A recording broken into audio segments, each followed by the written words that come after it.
right, so the phone line is open, the text line is open. We're actually starting to stream a little early, even though we've advertised for 9 o'clock.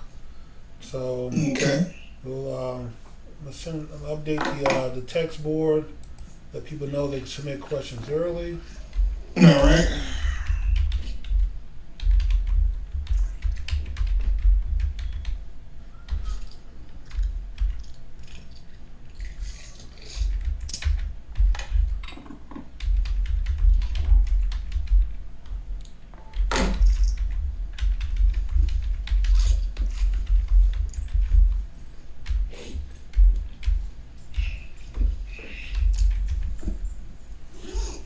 Okay.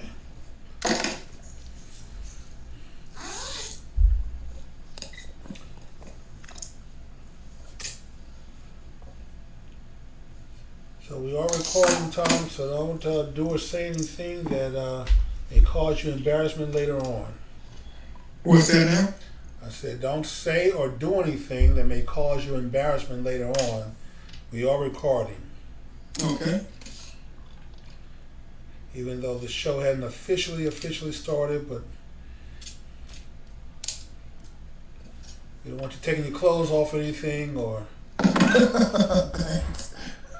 revealing your PIN to your bank account.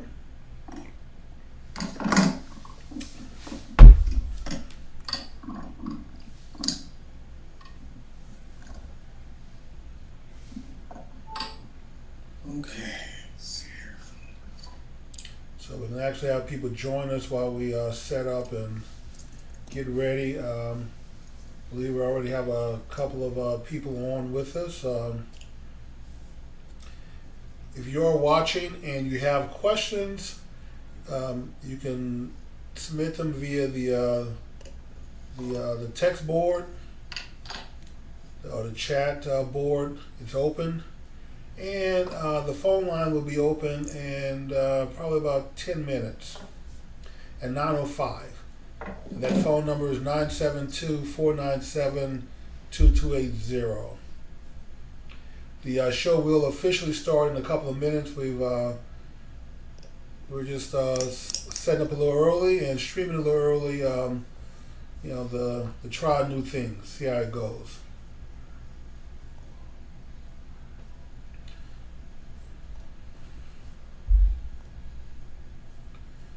All right.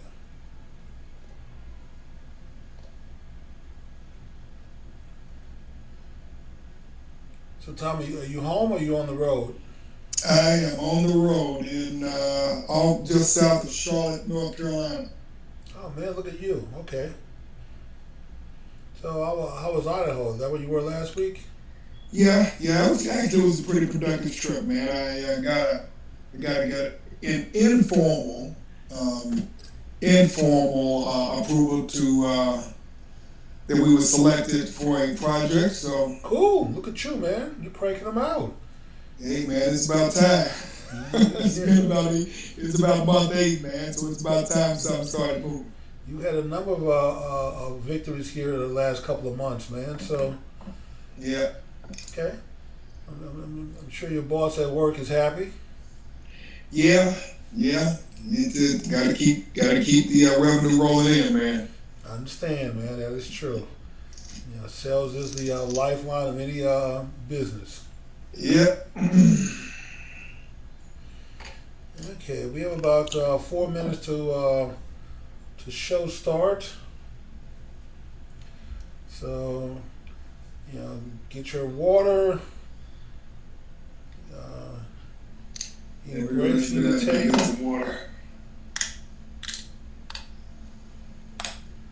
And I will be right back.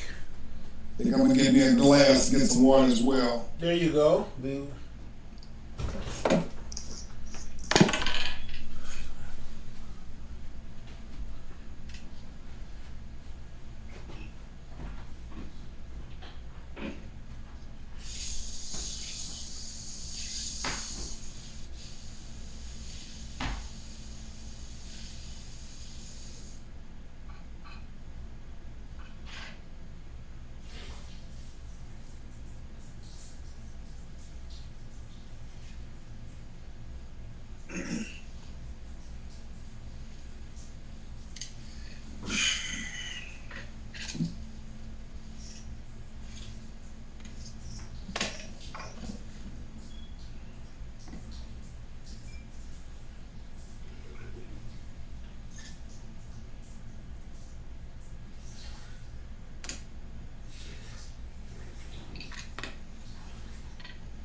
What's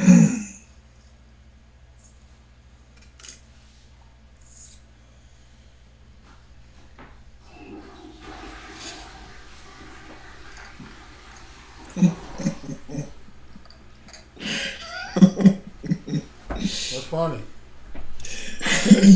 You were the one that said don't do anything that might be embarrassing, right? Oh,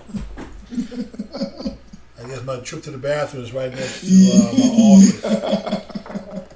So, oh well. I probably should have closed the door. Yeah, that would have been a good idea. Yeah, I probably should have closed the door. How we doing on time? Okay. 1 minute to opening, so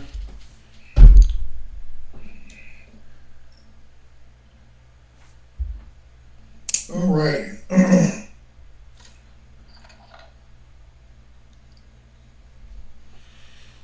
and you put your glasses on for the show? That's the first? Well, there's certain things I need to be able to. Well, it depends. I needed to see something, and I just needed to make sure that I was in a right position in the window. Oh, okay, I didn't even know you wore glasses. Oh yeah, man, I've been wearing glasses for years. Okay. I used to wear contacts, man, back in the day, but when I was in grad school, man, I was doing good till I got to grad school, man. The doggone professor was writing in this real light red, little right lead ink, man, on the board, man, and I was squinting my eyes, and that's what I knew was going down here. Tom, you should have just bought him some new chalk or something, man. Yeah, man. Well, it was those highlighters, man. It was really highlighter. Okay. All right, quad is set. We're ready to go live. Well, we've been live, but going live officially, so.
Okay, I'm your co-host, J.R. Stewart, and welcome to Black Men Speak. And good evening, everyone. I am your co-host, Tommy Duncan. Okay, we have another interesting show. So, Tom, what's the title tonight? You know, our topic tonight, man, is it's time to stand up. The black man's responsibility in turning around the black community.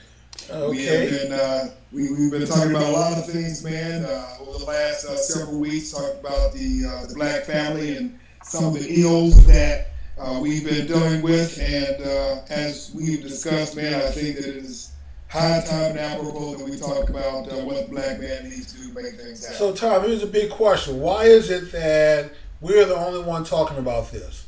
Why isn't the black church? This should be topic number one every Sunday, every Wednesday Bible study, every deacon's meeting, every brother's meeting, every special occasion. Why are we the only ones talking about this? Well, I certainly hope we're not the only ones who are talking about this, but... Tom, we're the only ones. And then, who else? Who else have you heard of talking about this? That's a good question. I can't say I can't be completely transparent. It's not that I haven't been looking, but I certainly haven't been hearing it.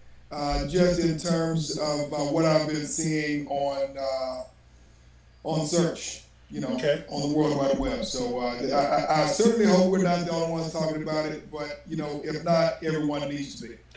Tom, I'm going to say this, and because I'm not a preacher, I can get away with saying this. All right. Okay, so black men have did their children, the black women in their lives, the black community, a disservice. You allowed the government to run you out of the house over a check. And I'm not saying black women didn't bear some responsibility, culpability in this. They did, because they're the ones who received the check and the benefits in exchange for a man in a household.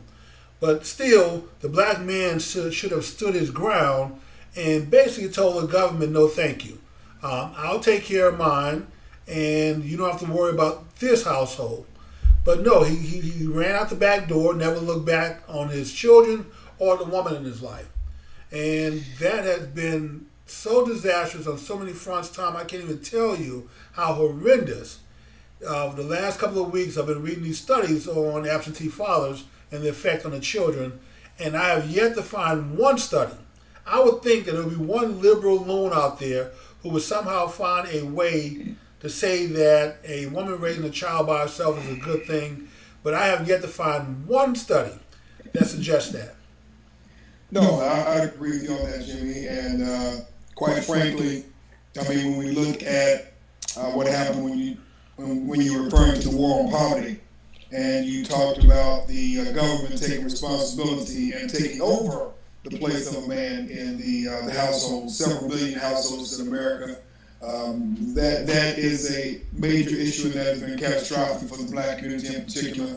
Unfortunately, for black men, since we, to a certain degree, haven't had control over all the factors driving to our employment in our community, a lot of black men found themselves to be, let's just say, competing an uphill battle when they were competing against the government check, a guaranteed check coming into the household.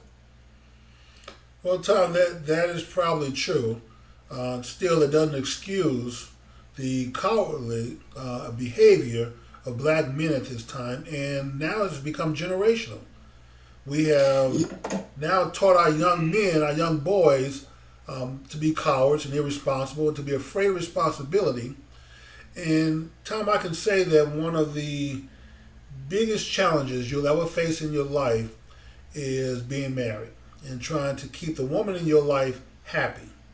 And raising children is going to be the biggest honor that you will have, because you get to transfer the things that you've learned in life, your knowledge and wisdom, to be carried forward into the next generation. So when you raise your children properly and you see them grow up to be responsible adults and go off to do bigger and better things than you have done, that is something to take a great deal of joy and pride in.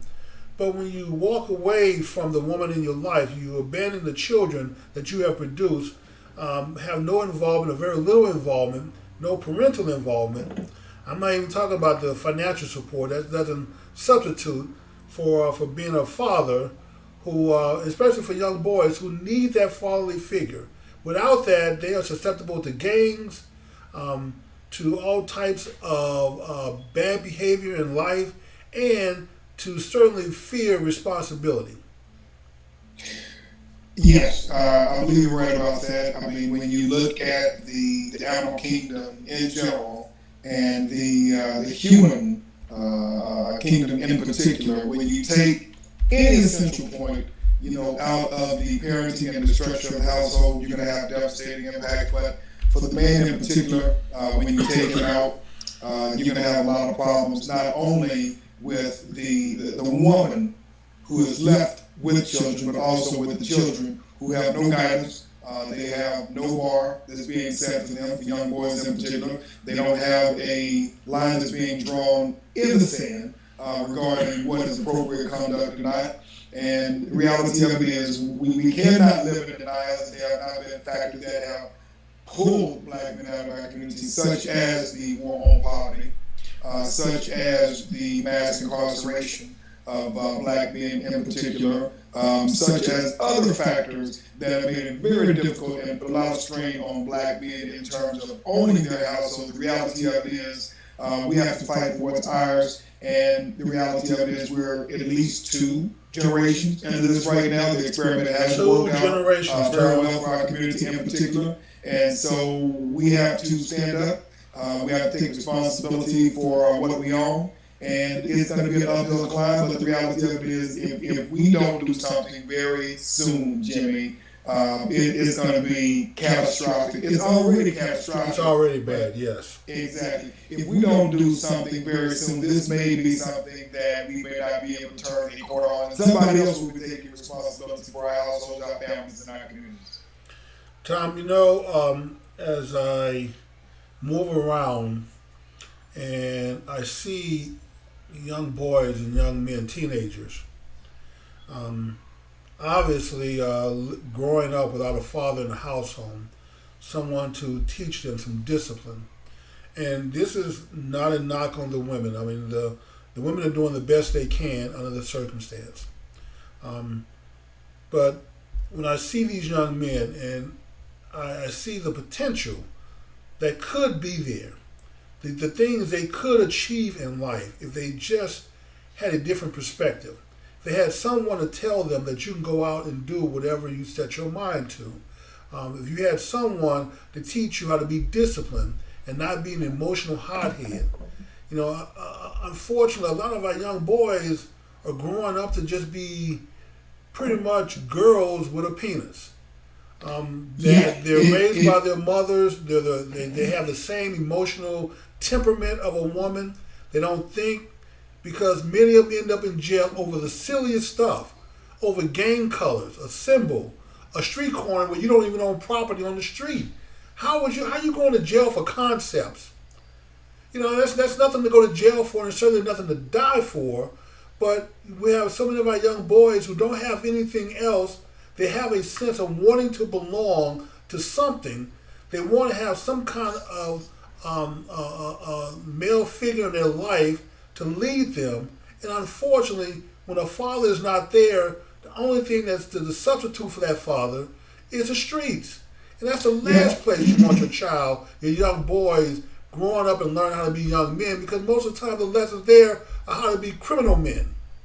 You're right, Jimmy. And I think that outside of what they see on the streets, the only time you're going to really see that strong, functional role model or male figure is, if they are involved in sports, you have a coach or someone of that nature who is actually showing them strong leadership or a model for young men. But absentee fatherism in our community has been devastating. Unfortunately, a mother cannot take the responsibility of a father. Now, we have a lot of young women, a lot of women, not just young women in particular, who are producing, procreating children. And when we start talking about black boys in particular, and it's really easy to do when they're very young with their children, but when they start getting into their teens, early 20s, Jimmy, it's not very cute. And the reality of it is you see a lot of mothers who are struggling to raise their sons when they get into their teens and or their early 20s. God forbid now, Jimmy, I mean, you have a lot of these kids who, I guess what we call the boomerang generation, when they come right back into a household. So when a parent, has reached that stage where they become an empty nester, and they have a chance to finally get some freedom, then they have children who come back into the household. And for boys in particular, it's double trouble, because in a lot of cases, Jimmy, mothers have, they do not draw the same line the father is in terms of raising a boy. Unfortunately, they clean up after them. They follow after everything they do. They get in trouble, mother gets them out. And when they become adults, Jimmy, they don't know how to make decisions for themselves. They don't have any responsibility. They don't have any confidence in their decision making. And as a result, you see a lot of them, you are correct, ending up behind bars. And on top of that, Tom, because of that, they're so dependent on a woman to take care of them, because that's all they know. I'm amazed at how many men that I meet and talk to who are throwing around this term, big pimping, as if that is something to aspire to. It is sorry and pitiful if you have to have a woman to take care of you and you're a grown man. There's just something wrong with this, and that we've made big pimping or pimping acceptable. You're correct. We have now reached a point, Jimmy, in our community where we have I hate to say a significant majority, but it has become the norm where young black men have become so accustomed to a woman taking responsibility for them. That's all that they know. And they co-opt that when they get to their 20s and they're in a relationship with the woman. Their expectation is that she is going to take care of him. Yes. So Tom, let me ask you this. I'm gonna run this idea by you. I know that you work for a technology company, communication, but you guys provide these services for the prison industry. And what is the cost do you know the cost at the federal level or even at the state level to incarcerate a man? I've heard numbers like 25,000, but that was years ago. I'm sure that number is much higher now, but I was just wondering if you knew, since you are sort of connected to that industry. Right. Depending on where you at, it kind of depends on where you are, but easily it could, on average, holding an inmate or a prisoner, somewhere between $60, $70 to over $100 a day.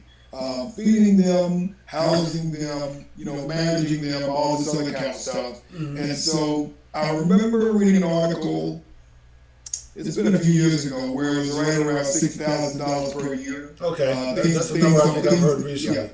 Yeah, exactly, and I would say that it's a lot more expensive than educating a child for the same period of time in a year. And so, when you really look at it, you're really looking at people who are being housed for cheap labor, in a lot of cases. And the reality of it is the majority of that cheap labor looks brown and looks black.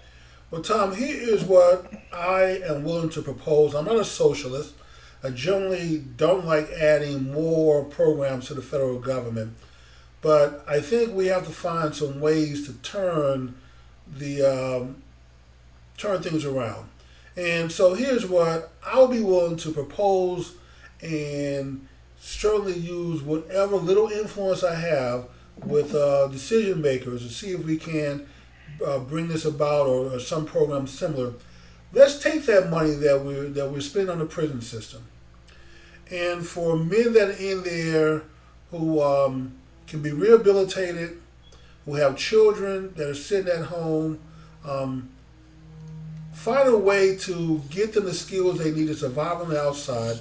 Take some of that money that we're spending to house them, and then we have to send you a check every month to go back into your household, be a good husband or significant other, and raise your children properly. When I say raise your children properly, I mean a belt in one hand and a book in the next hand.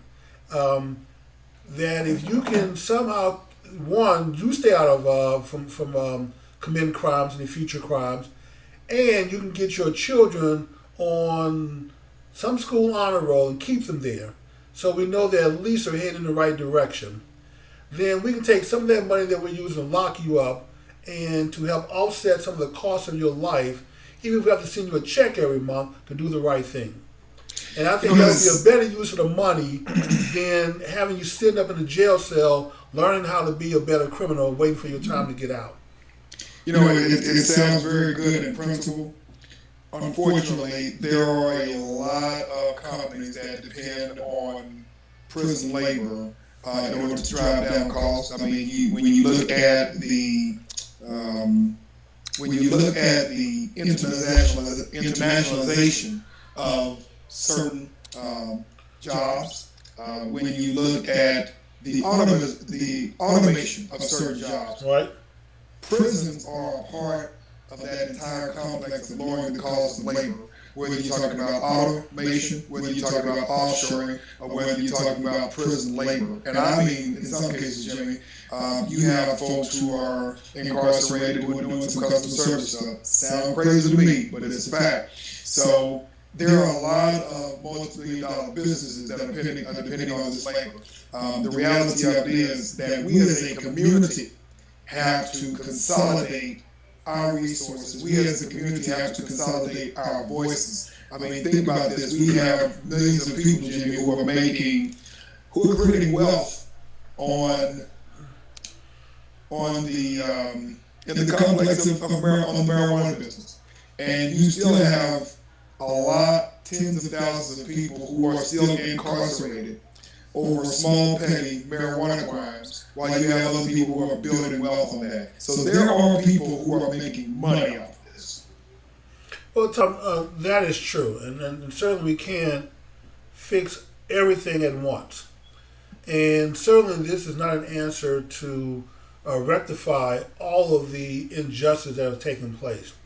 So I don't know what the percentage of men that would be willing to accept this deal. I would imagine that it would not significantly impact the overall prison population. That there would still be enough men and women going through the prison system to keep that prison industry going. All I'm saying is that we may be able to drive down the cost curve from having to build new prisons, and that the incentive to put people in those new prisons could be lessened if we can, one, take the people that are paying a price in society for crimes that they made, large and small, whatever the case may be. But if we can somehow bend that curve for the next generation, where fewer and fewer are actually going into the system, because now there's a father there who's been in the system, who understands what it's all about, knowing that that's a dead-end road, and like I said, has an incentive to not go back into the system himself, but also to fight like hell to keep your kids out of that same system. Because it's not just your future that we're concerned about, it's your future and those children who we're trying to keep out of prison for the next generation. And if you can help do that, then certainly we can find a way to take some of the funding that we were using to lock your ass up to help you succeed in life. Maybe that means some direct payments until you find a job. Maybe that means that we help you with some of your living costs until you become self-sufficient. And maybe if you do a good enough job at keeping your kids on the straight and narrow, and I define that as being able to keep them on an A honor roll or B honor roll. And if you have to swing that belt in order to do it, we will make sure that Child Protective Services never come knock on your door because you're swinging a belt to keep your kids on a straight and narrow. But whatever we have to do to, like you said, this current generation, man, you can almost write it off. All we can do now is start working on what can be done to save the next generation, so the generation after that didn't have to still be dealing with the same issue.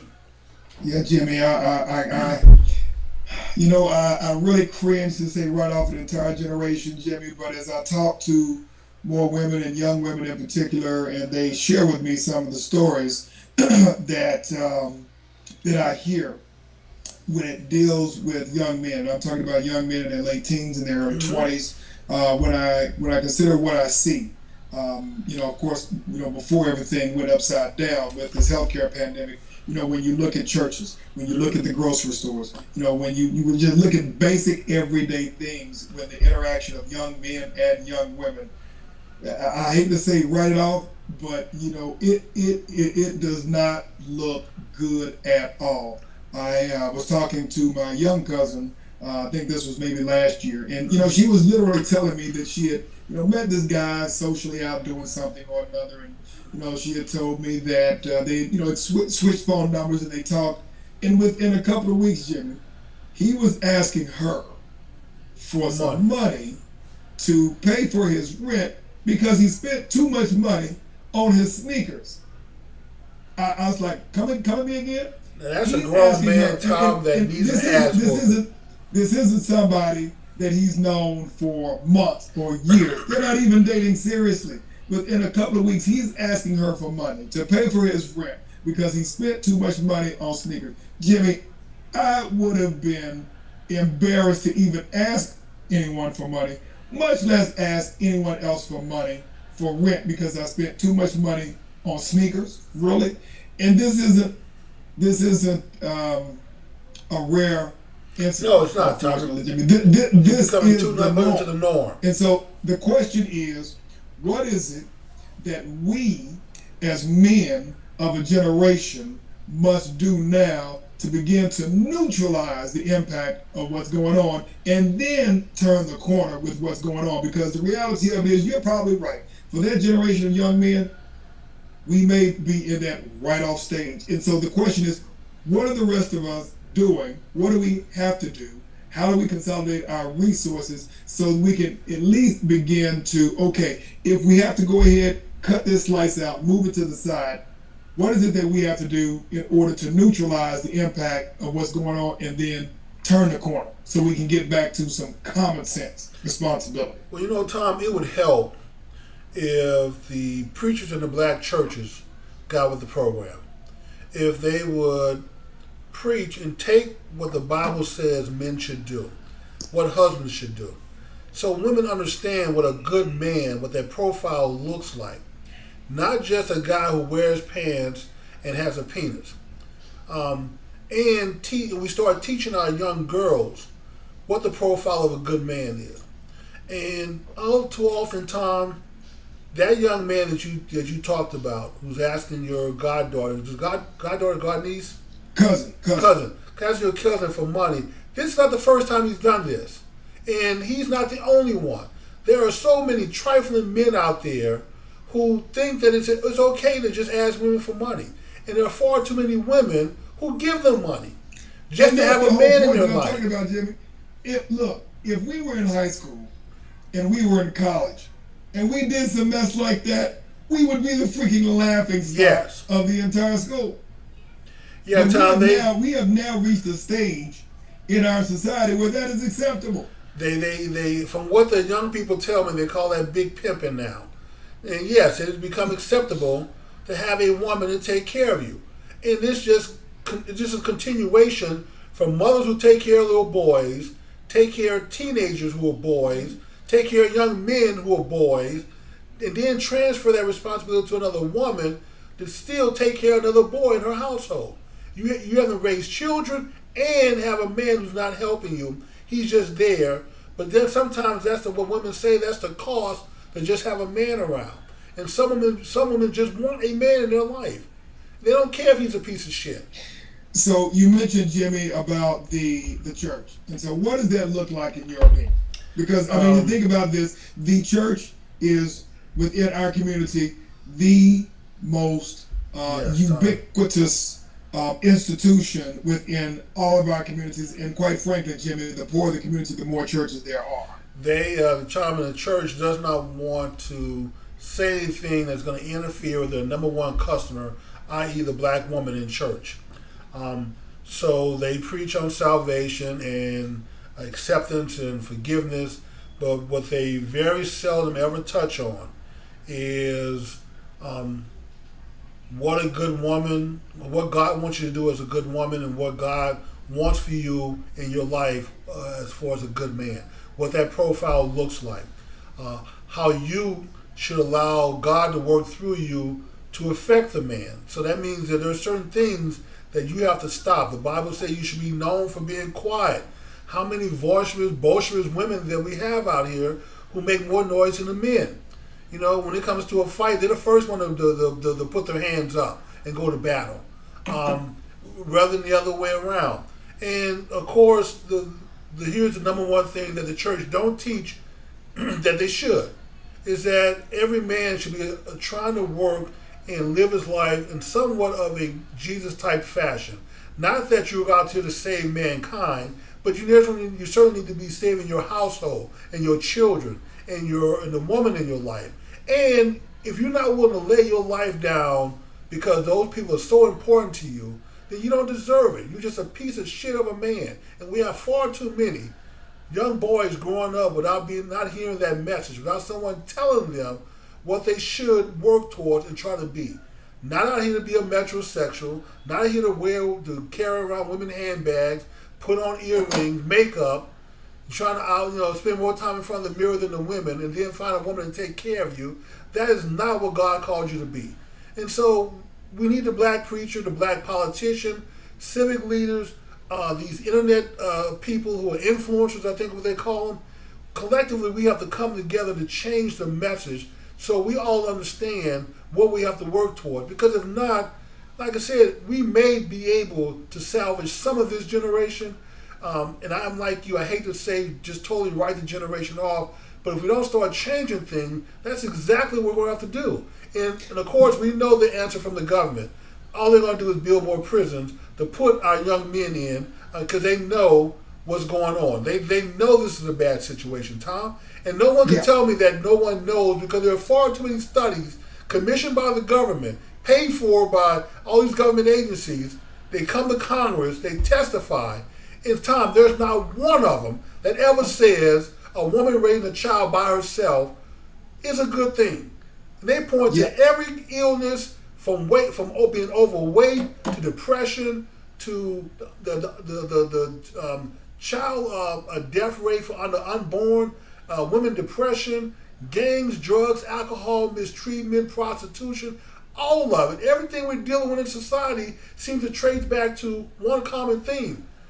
Most of these people do not have a father when they grew up. Absolutely, Jimmy. And before we get any further, let's invite anyone to call or text in. Dial that number 972-497-2280. Or if you could, send us a text or chat so that we can get your opinion on what's going on. Jimmy, I would agree with you, but I mean, at the end of the day, we can talk about all this, but ultimately, we as men are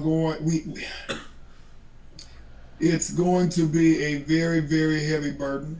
The majority of us are not out there doing this, Jimmy, but we have got to take more responsibility. And unfortunately, it's not going to be one-to-one. It's going to be one-to-many. Yeah. Because we have so many households out there that have, unfortunately, no one. I mean, Jimmy, at least when we were growing up, or at least I remember when I was growing up, I had a grandfather, growing up. I had uncles who were growing up. I had other men who took responsibility for putting their arms around, a young man and teaching him how to be a man and talking to them about responsibility and, talking to them about, being a husband, being a father, right, being a good man and what that looks like.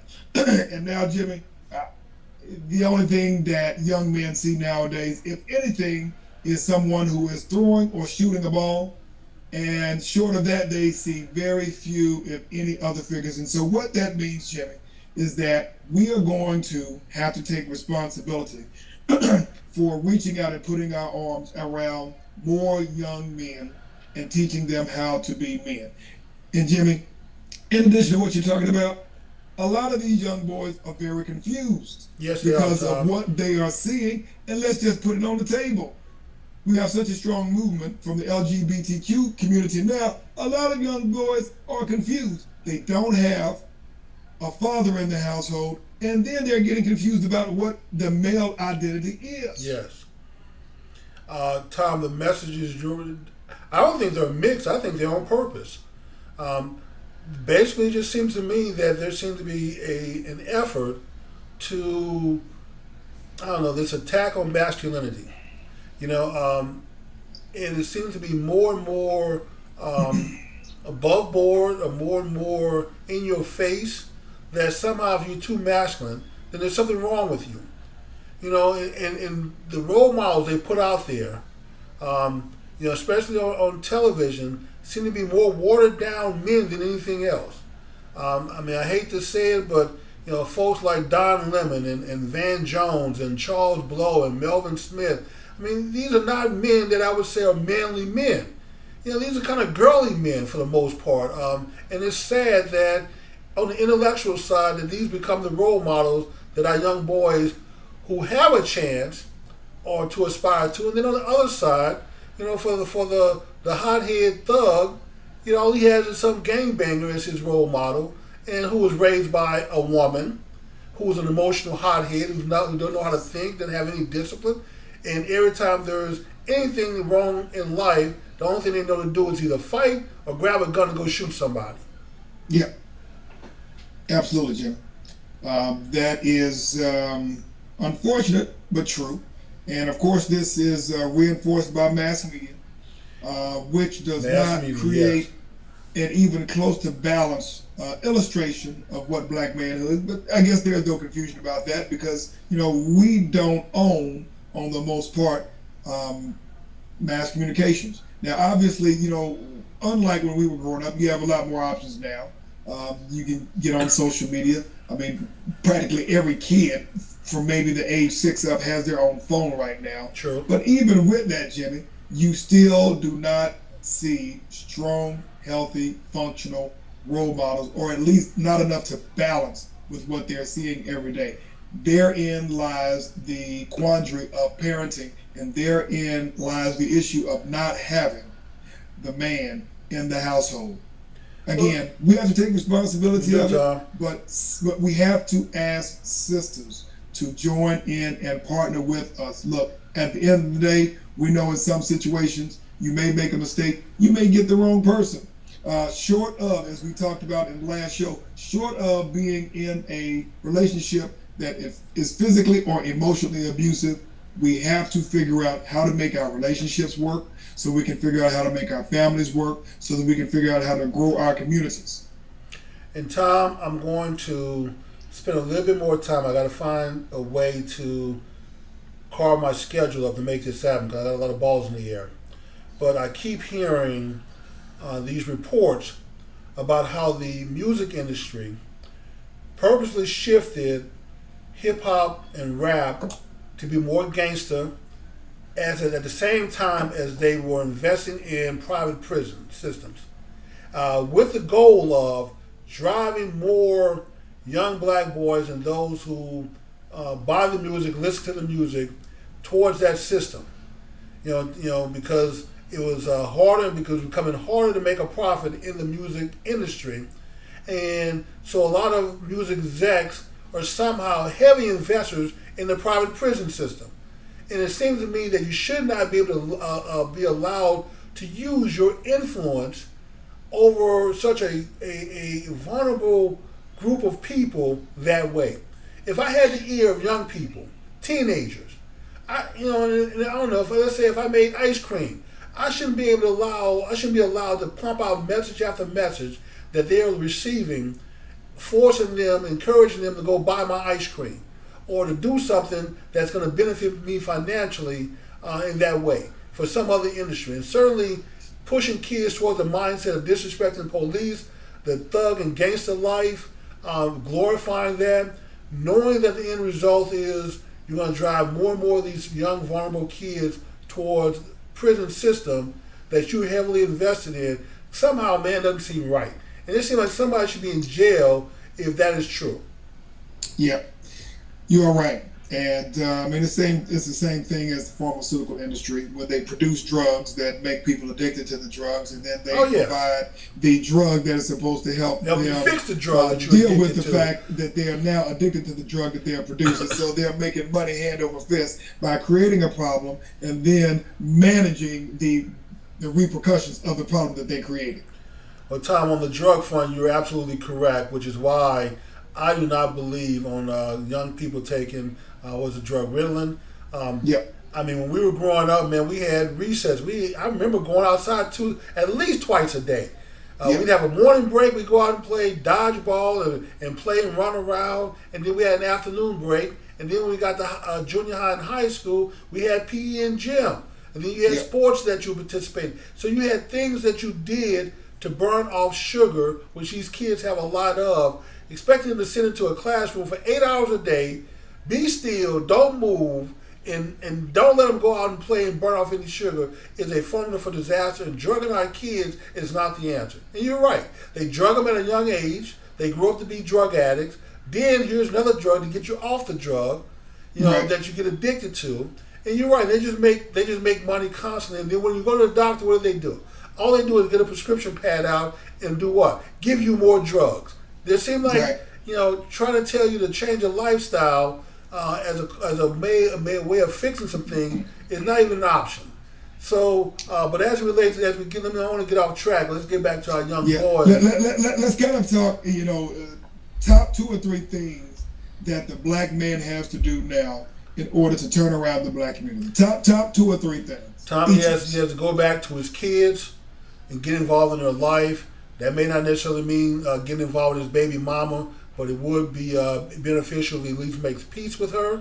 And together, whether they're physically in the same house or they are or virtually together as a front in raising their children, where he's actively involved in their life, and if she needs help because somebody didn't do their homework or they're getting out of a hand, he needs to stop everything he's doing and go deal with that. Don't leave her on an island by herself to deal with it. Don't say, "Oh, baby, I'm busy. I'll see you next week," when she's telling you that your children are acting up and they need their father to come over here and set the record straight. Do everything you can to help her in that pursuit. The next thing, Tom, is that we, and I say we, I mean like you and I, our generation, older black men who know better, have to speak out against pimping and this big pimping concept. It is not cool. It's very cowardly. And for any man to be sitting back letting a woman take care of him, that is not to be glorified in any way. That is something that needs to be brought out and identified to let women know that that's not the kind of man you want in your life. And for those men who are doing it, you are cowards and you're a disgrace to all black men. We can turn this around by. Oh, we may have a caller here, Tom. Hold on. Finally.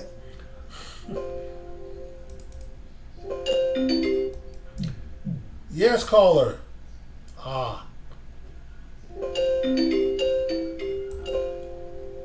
Yes, caller. You're on Black Men Speak. You have a question for us? I do have a question well, more of a comment, and Okay. maybe for some suggestions just listening. First of all, let me say the show is great. I love it. Thank you. And We thank love you. For bringing this, thank you for bringing this great platform to our community. Let me just say this. I don't have kids, Okay. but I do have a lot of friends that have kids, and all of my siblings, which are 7, have lots of children that I've helped raise. And thank God all of them had male figures in the house. But let me say this. I think we need to understand that these single-parent homes that are ran by moms, they need a little help. And when I say that, usually when the dad is not there, it's because there's probably some tension between the moms. So may I just suggest that you all send out a call to the brothers and the mothers to make amends for the children's sake. I agree And only 100%. for the children's sake. Yes. Now, you have some that are not willing to do that. So may I also suggest that you and Mr. Duncan start some type of mentoring program for the community to get into these households when these boys are 4, 5, 6, 7, and 8, and come up with some type of mentoring program that can strike a mighty blow so that they see strong black male images such as you two, and they can identify with the male figure if they don't have the father in the home. It only takes a few hours a week to do that. So I just wanted to put a suggestion out there, being that you two guys are strong male figures. Perhaps the change can start with the both of you. Okay. Very good suggestion, and I agree with you 100% that it does have to start with men like Tommy and myself, and there's a lot more that we can all do, and we will certainly do our part. Now, you said you had siblings who have children, but you don't have any children of your own? No, I don't have any, but all 7 of my siblings have children and, were married. And I too had both parents in the household.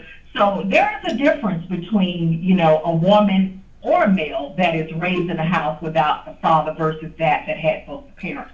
So I can stand and attest that there is a need for a strong male figure in the household. Okay, so in your life experience and your observation with your nieces and nephews and friends that you have that have children, you say that you have noticed a difference when children grow up in a household with a mother and a father versus a single parent. Is that correct? Am I hearing you correctly? Yeah, correct. Okay. There's an imbalance, whether, single moms want to admit it or not. And I know, let me say this, single moms are doing the best that they can yes, with they what they have as a female. That's all they have as a female. It can't be a male. So let me just make sure I say that. They're doing the best job they can as a female. But please understand, the missing component is the male. Okay. That's just the structure of it. That's the intent of children, is to be in a two-parent home. And yes, there is a stark difference between a single-parent home that raises children versus a two-parent home. One last question, caller. Have you heard of this term, big pimping? Well, no, I heard it in the song, Jimmy. Have you heard it outside of the call, of the show? Say that again, I'm sorry. Have you heard it any place else outside of this show? Like I said, I've heard it mentioned in a couple of, rap pop songs. As a matter of fact, I think it may have been the title of some popular summer tune that kicked off maybe about 2010 to 2008. But, I'm not into all the slang and the different urban jargons, but I thought it meant pimping as in getting your money, getting paid. But when I heard the reference you made as it being that men are pimping females, I was sad to hear that, although I know it's true. So I know I said one last question, but this will be the last one, I promise. How many of your sisters, how many women do you know who have a situation like that, where they have a man in their life where they are pretty much taking care of the man? I don't know not one sister. Okay, that is good. Birds of a feather flock together, as the old folks say. So I don't. None of my friends, are into the lane of taking care of or big pimping or being a sugar mama, as we call it. A sugar mama. A sugar mama.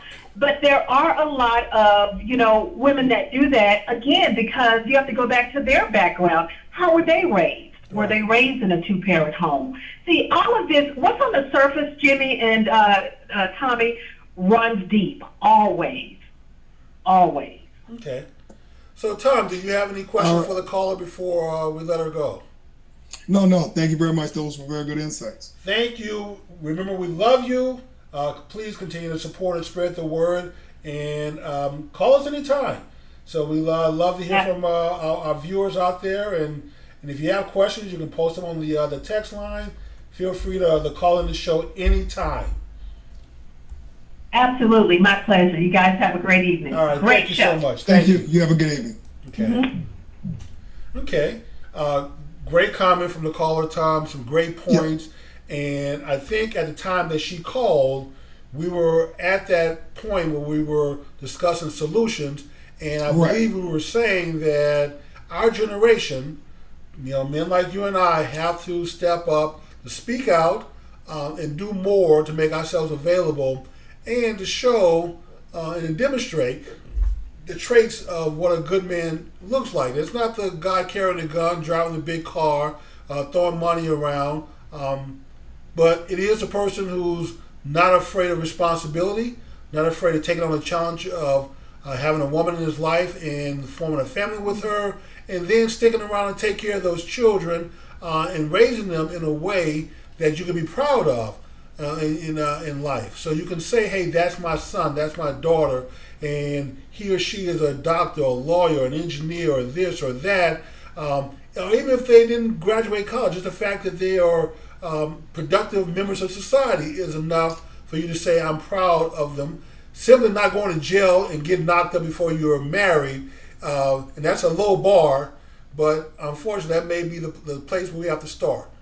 Right, and I would agree, Jimmy, and I will kind of piggyback on a few things that the caller said in terms of making amends, with the mother. And I'm speaking Yes. specifically to the brothers out there, and I'm speaking to men out there who have children, in this world. And, for whatever reason, whether you were married or whether you weren't married and you brought children into this world, it is absolutely critical that you, again, have a civil relationship with the mother of your child or Yes. with the mother of your children so that you can be in the life or lives of your children. It might be a challenge because you may have, chosen someone that you may not get along with, but you have to figure out how to be civil. But more importantly, Jimmy, you have to be a man.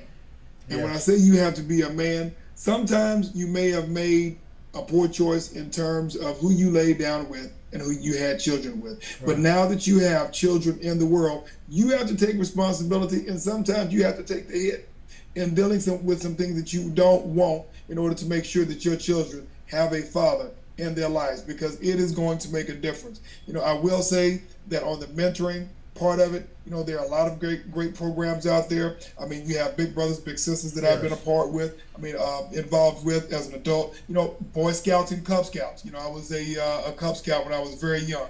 You have fraternities. You have 100 Black Men. You have the YMCA and a lot of organizations around the country that are dedicated to help develop young life. Right. A lot of organizations that are dedicated to developing youth. The issue is this: we as Black men have to make some sacrifices. One, to get engaged with the children that we brought into this world, and getting involved with these organizations, whether it's through the church or through other institutions, to ensure that young people see a face, they see responsibility, they see the type of behaviors that is functional, healthy, and masculine. Because they're going to see all the other stuff. Yeah, that's true. They're going to see all the other stuff. And if they don't see us, what else are they going to see? That is true, Tom. And let me say this to piggyback on your comment and the caller. I would highly recommend for Black men to learn how to say, "I'm sorry." And to keep saying, "I'm sorry," until you heal the wounds of the Black woman who's had your children that you've abandoned.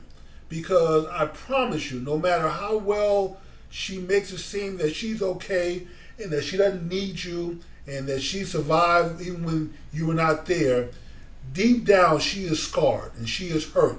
And it's going to take a lot to heal that wound. So you just keep saying, "I'm sorry," and you have to say it as many times as needed. Don't ever get to the point where I'm tired of apologizing. She needs to go and forgive me and get no. You need to keep saying, "I'm sorry," until she is made whole with the situation, and then the two of you can work together. But until those wounds are healed, then it's going to be very difficult for you, the two of you, to come together and raise your children in the way that you need to. And Jimmy, unfortunately, in some cases, those wounds may not ever be healed. However, if you are able to take responsibility enough to be a significant part in those children's lives, it will make a difference not only in those children's lives, but in that mother as well. Because the reality of it is, what you have to understand, if you're not raising your children, I can guarantee you that somebody else is. That is true. It may not turn out the way that you want to. That is true. And it is not just us saying that. You guys heard it from the caller. She has siblings who have children that are being raised in two-parent households. She has friends who are single parents, and just her observation. And she says she can see the difference. And it's not just her; it's many others. So it's not just coming from Tom and I. This is also, if you don't believe us, listen to the caller. Who's listening to the show, which is probably one of the best things that anybody can do in life, is tune in here every Wednesday at 9 p.m. and have a dialogue with Tom and I, and help us find solutions for our problems. Absolutely. Well, Jimmy, I think it's about time for, it's about 10 minutes until the hour. So it's about time for us to wrap up. So let's figure out how we're going to close this thing out, and then we will go ahead and kind of lead into the next show. Well, I'm going to close it out by asking everyone to subscribe to our channel to spread the word and to click that like button to help get our view numbers up. And also, when we're doing the show, please feel free, like the caller did, to call us. You can join in the conversation, talk as long as you need to, say what you have to say, ask us questions. It becomes an aid to us to hear from you. With that being said, Tom, I'm going to go ahead and give you the last word, the real last word, and I'll let you close out. All right, guys, we want to thank everyone for joining us. We want to thank you for your support. We want to thank you for supporting our end game, which is building our communities, building healthier communities, so that we can, of course, strengthen and rebuild this great nation. And, when we look at our topic for the day, the role of the black man in turning around the black community, as we have discussed so many times, it begins and ends with the black man. Our responsibility is to protect, is to defend, is to create the vision, and to really do the sweat equity in terms of work in building a great nation. We have to take responsibility for when we do make mistakes, but with hard work and with responsibility and with partnering with someone who is in our corner, there is nothing that we cannot do. Because with great relationships, we create great families. And with strong families, we create strong communities. And with strong communities, we create a strong nation. And so that is what we have to get back to. Yes. Being men, taking responsibility, working towards that vision, and putting everything in alignment so that our children's children's children's children will have a better world. That's it for me. Okay. Well, thank you, everyone, and we'll see you next week, 9 p.m. Central Time. We'll be here. Please join us on the chat line, and the phone number, once again, is 972-497-2280. We'll actually leave the phone line open for a few minutes after the end of the show. If there's still anyone out there who wants to call but did not want to have their call captured on the broadcast. Thank you so much.